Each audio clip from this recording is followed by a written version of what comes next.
आज इस वीडियो के बाद हम स्लीप के एक्सपर्ट बन जाएंगे और आज हम 3 चीजें देखेंगे। पहला कि हमें किस पोजीशन में सोना चाहिए, दूसरा कि जल्दी नींद लाने के लिए क्या क्या तरीके हैं, और तीसरा हमें कितनी देर तक सोना चाहिए। तो सबसे पहला सवाल आता है कि स्लीप के बारे में हमें इतनी इन्फॉर्मेशन क्यों होनी चाहिए। हम दिन भर अपने काम में कितना फोकस रहेंगे, कितने एक्टिव रहेंगे, हमारा परफॉर्मेंस लेवल क्या होगा, कितनी जल्दी हमारे फेस पर रिंकल्स आएंगे, ये सब डिपेंड करता है स्लीप पर। और हमें cancer, heart disease, Parkinson disease, Alzheimer disease, इन सब डिजीज के चांसेस भी डिपेंड करते हैं हमारी स्लीप की क्वालिटी पर। तो सबसे पहला सवाल आता है कि हमें किस पोजीशन में सोना चाहिए। हम लोग 3 ही पोजीशन में सो सकते हैं, या तो बैक पर, स्टमक पर या साइडवेज। मेजॉरिटी लोग 63% लोग साइडवेज सोते हैं। तो हम पहले इसी से स्टार्ट करते हैं। हम 2 तरीके से साइडवेज सो सकते हैं, लेफ्ट साइड या राइट साइड। हजारों सालों से चला आ रहा आयुर्वेदा और इवन आजकल की लेटेस्ट साइंटिफिक डिस्कवरीज बताती है कि लेफ्ट साइड सोना हेल्थ के लिए सबसे ज्यादा फायदेमंद है। अब सवाल आता है कि क्यों। इस बात को आप लॉजिकली एक्सप्लेन करो तो इसके लिए मैं बहुत थोड़ी सी बायोलॉजी का सहारा लूंगा। आप जैसे ही कोई खाना खाते हैं तो वो खाना एक पाइप के जरिए आपके पेट में पहुंचता है। इस पाइप को एसोफेगस कहा जाता है। अब जैसे ही ये खाना आपके पेट में पहुंचता है, आपके पेट में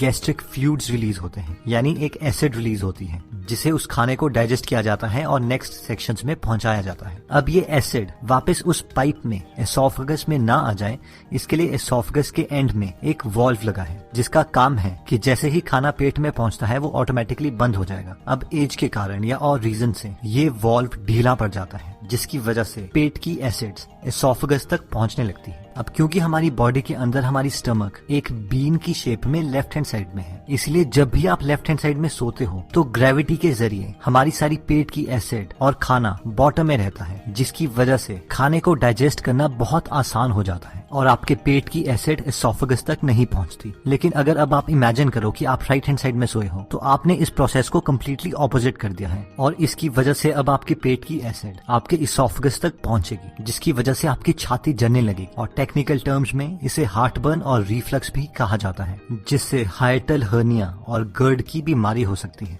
अब देखते हैं कि हमारे हार्ट को लेफ्ट हैंड साइड में सोने का क्या फायदा है। हमारे बॉडी की सबसे बड़ी आर्टरी आयोटा है जो कि हार्ट के साथ कनेक्टेड है और लेफ्ट हैंड साइड में टिल्टेड है। आयोटा को डायरेक्टली हार्ट से खून मिलता है और वो खून हमारे लोअर पार्ट ऑफ बॉडी में जाता है। अब अगर हम लेफ्ट हैंड साइड में सोते हैं तो नेचुरल ग्रेविटेशनल फोर्सेस की वजह से हमारे हार्ट को आयोटा में खून पहुंचाने के लिए बहुत कम एफर्ट करना पड़ेगा, और जबकि ये एफर्ट बहुत ज्यादा होगा अगर हम राइट हैंड साइड में सोते हैं। अगर आपने अपने घर में पंप लगाए हैं तो आप इस प्रिंसिपल को आसानी से समझ सकते हैं कि पानी को ग्राउंड फ्लोर से 10th फ्लोर में पहुंचाना मुश्किल है, जबकि ये बहुत आसान है अगर आपको पानी को 10th फ्लोर से ग्राउंड फ्लोर में लाना है। इसलिए अगर आप पूरे दिन में 8 घंटे लेफ्ट हैंड साइड में सोते हैं तो वो 8 घंटे आप अपने बेस्ट फ्रेंड हार्ट की मदद कर रहे हैं। लेफ्ट हैंड साइड सोने का तीसरा फायदा होता है लिम्फेटिक सिस्टम को। लिम्फेटिक सिस्टम का ऑर्गन स्प्लीन हमारे बॉडी की लेफ्ट हैंड साइड में स्टमक के साथ होता है। स्प्लीन का बेसिक फंक्शन होता है खून को साफ करना और डैमेज्ड रेड ब्लड सेल्स को बॉडी से हटाना और इमरजेंसी कंडीशंस के लिए खून स्टोर करके रखना, जैसे कि कट या इंजरी।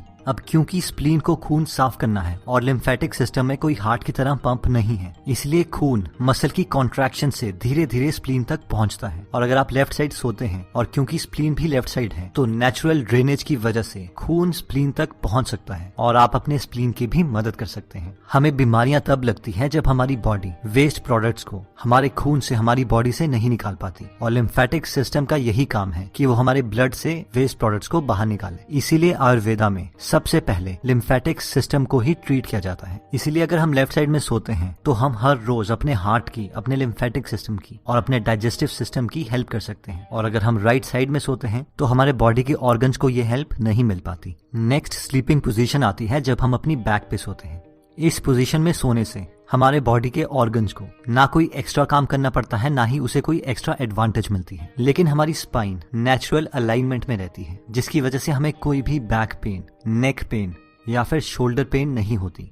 जो लोग इस पोजीशन में सोते हैं उन लोगों को फ्यूचर में बहुत कम डिस्क प्रॉब्लम आती है। अगर आपको स्नोरिंग की, खराटों की प्रॉब्लम है तो इस पोजीशन में खराटे बढ़ जाते हैं, और एपनिया यानी सोते सोते सांसें रुक जाना वो भी इंक्रीज हो सकता है। लास्ट स्लीपिंग पोजीशन आती है जो लोग अपने पेट के बल, अपने स्टमक के बल सोते हैं। ये सबसे वर्स्ट स्लीपिंग पोजीशन है और अनफॉर्चुनेटली मैं भी ऐसी ही सोता हूँ। इस पोजीशन में आपकी स्पाइन अलाइन नहीं होती, गर्दन घूमी होती है, इसलिए नेक और लोअर बैक पे बहुत प्रेशर पड़ता है, जिससे फ्यूचर में डिस्क की प्रॉब्लम्स आ सकती हैं। डाइजेस्टिव सिस्टम को, सर्कुलेटरी सिस्टम को ज्यादा काम करना पड़ता है, जिसकी वजह से रात को हमारी बॉडी 25% एक्स्ट्रा एनर्जी कंज्यूम करती है। इस पोजीशन का सिर्फ एक ही फायदा है कि जिन लोगों को खराटे आते हैं उन्हें खराटे थोड़े कम आएंगे। बाकी जो लोग मेरी तरह इस पोजीशन में सोते हैं वो एकदम तो इस पोजीशन को चेंज नहीं कर सकते, लेकिन धीरे धीरे हमें इस पोजीशन से लेफ्ट साइड में सोने की ज्यादा प्रैक्टिस करनी पड़ेगी।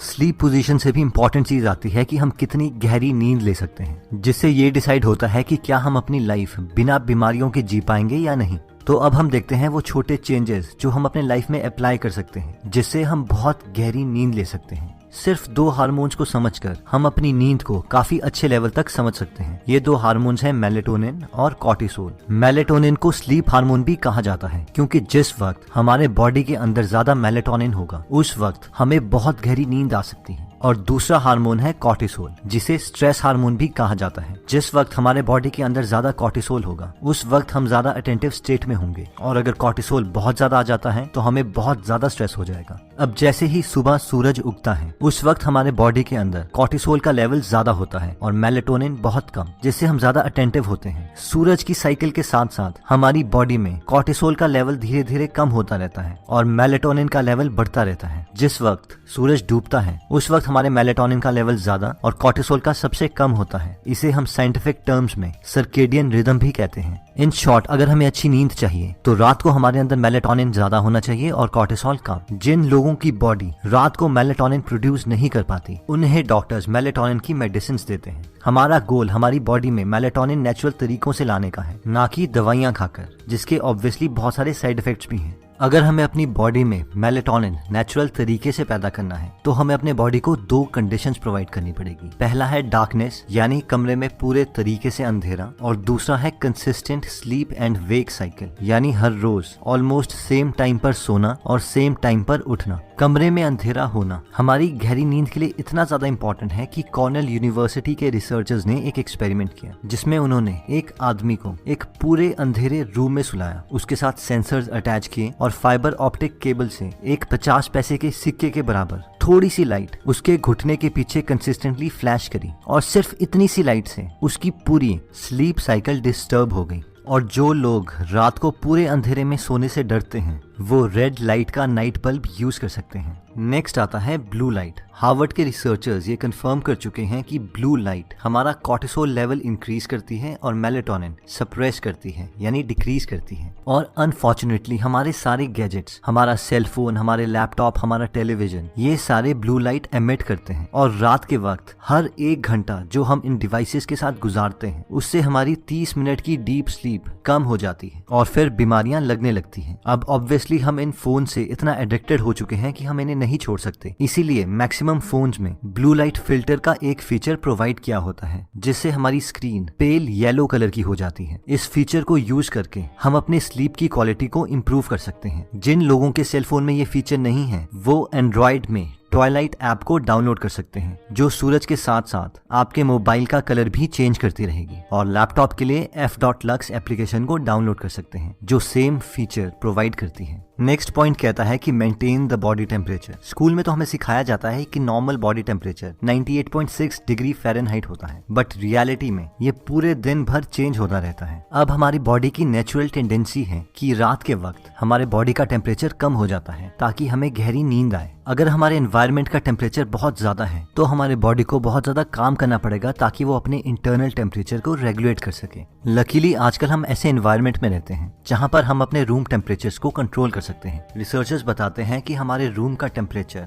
स्लीप के लिए 16.6 डिग्री से 20 डिग्री सेल्सियस तक बेस्ट है। अपने बॉडी टेम्परेचर को कंट्रोल करने के लिए दूसरा ऑप्शन आता है कि हम सोने से 2 घंटे पहले गर्म पानी से नहा लें। अब ये सुनने में तो काउंटर इंट्यूटिव लगता है कि नहाने से तो हमारा बॉडी टेम्परेचर इंक्रीज हो जाएगा, लेकिन नहाने के बाद जैसे ही हमारे बॉडी का टेम्परेचर इंक्रीज होगा वो ऑटोमेटिकली हीट रिलीज करता रहेगा ताकि बॉडी का टेम्परेचर और एनवायरनमेंट का टेम्परेचर बराबर आ जाए। और फाइनली वो थोड़ी एक्स्ट्रा हीट रिलीज कर देगा जिससे बॉडी का टेम्परेचर एनवायरनमेंट के टेम्परेचर से थोड़ा कम रहेगा और हमें गहरी नींद आएगी। नेक्स्ट पॉइंट आता है कि हर रोज हमें कितने आवर्स तक सोना चाहिए।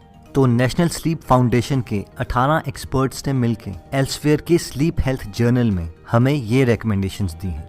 0 से 3 मंथ्स के न्यूबॉर्न्स को 14 से 17 आवर्स तक सोना चाहिए। 4 से 11 मंथ्स के इन्फेंट्स को 12 से 15 आवर्स सोना चाहिए। 1 से 2 इयर्स के टॉडलर्स को 11 से 14 आवर्स सोना चाहिए। 3 से 5 इयर्स के प्री स्कूलर्स को 10 से 13 आवर्स सोना चाहिए। 6 से 13 इयर्स के स्कूल एज्ड चिल्ड्रन को 9 से 11 आवर्स सोना चाहिए। 14 से 17 इयर्स के टीनेजर्स को 8 से 10 आवर्स सोना चाहिए और 18 से 64 इयर्स के यंग एडल्ट्स और एडल्ट्स को 7 to 9 आवर्स सोना चाहिए और 65 ईयर्स से बड़े ओल्डर एडल्ट्स को 7 to 8 आवर्स होना चाहिए। तो दोस्तों इस वीडियो में हमने 3 चीजें देखी। सबसे पहली थी स्लीप पोजीशन। अगर हम लेफ्ट साइड में सोते हैं तो वो हमारे बॉडी प्रोसेसेस को हेल्प करता है, जैसे कि हार्ट को हेल्प मिलती है, स्टमक को मिलती है और स्प्लीन को मिलती है। सेकंड हमने देखा था कि हमारी स्लीप की क्वालिटी को इम्प्रूव करने के लिए हमें अपने बॉडी में नेचुरल मेलाटोनिन प्रोडक्शन इंक्रीज करनी पड़ेगी और वो हो सकती है जब हम पूरे अंधेरे में सोते हैं, सोने से पहले ब्लू लाइट को अवॉइड करते हैं या फिर स्लीप से 2 घंटे पहले गर्म पानी से नहा लेते हैं। और फाइनली हमने देखा था कि हमें हमारी एज के अकॉर्डिंग कितनी देर तक सोना चाहिए।